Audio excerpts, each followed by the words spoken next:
Out of the roughly 25, like there's a between like 25 or 26 or 24 James Bond movies so far. There, the one that always sticks out and is always rated as being the best one is Goldfinger from 1964. It is the third James Bond film, and it is one of the best. I'll agree with. It is one of my four favorite Bond films. The only Bond films that I consider to be like really top of the line. No disrespect to some other things like From Russia with Love and GoldenEye, but I don't know. I just thought that that out of the more than 20 Bond films, that only four of them are top tier. So Goldfinger is it's one of those films that came out in the 1960s when espionage and spies were running rampant with television and film. But the difference is, Goldfinger just possessed some really okay. It came out in the time when that genre wasn't tiresome. It came out when the genre was still fresh. It came out when, like, before you had all these imitators, all these different things that were, when compared to the original genre explorers, came up really short.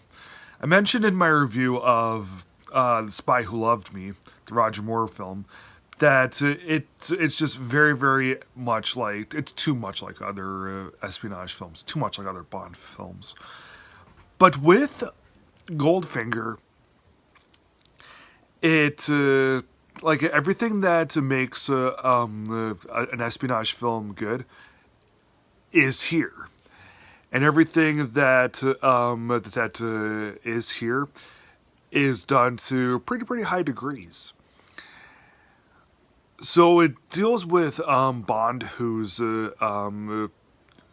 mission, like, it starts off with him just wanting to tail this dude named Goldfinger, and he learns more about his this gold smuggling plot, and yeah, Bond must destroy him once and for all.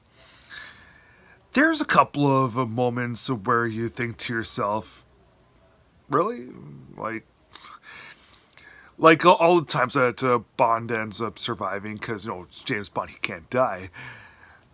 But there's quite a few moments where, okay, so Bond, there's a few moments where he survives, and it's kind of unrealistic, like when Goldfinger ends up letting him live. But there's quite a few scenes where there's really close calls, and I like that about it. Close calls, like you wonder, how's a good guy supposed to win? How's Bond supposed to combat this dude? And that's what I really liked about Goldfinger and about all the truly great Bond films.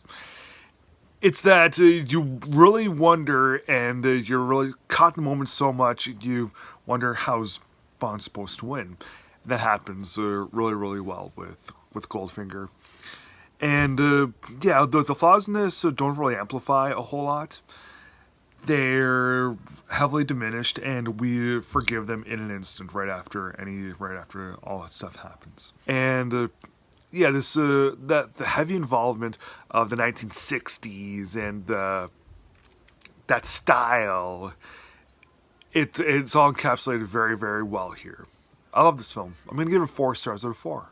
Please subscribe.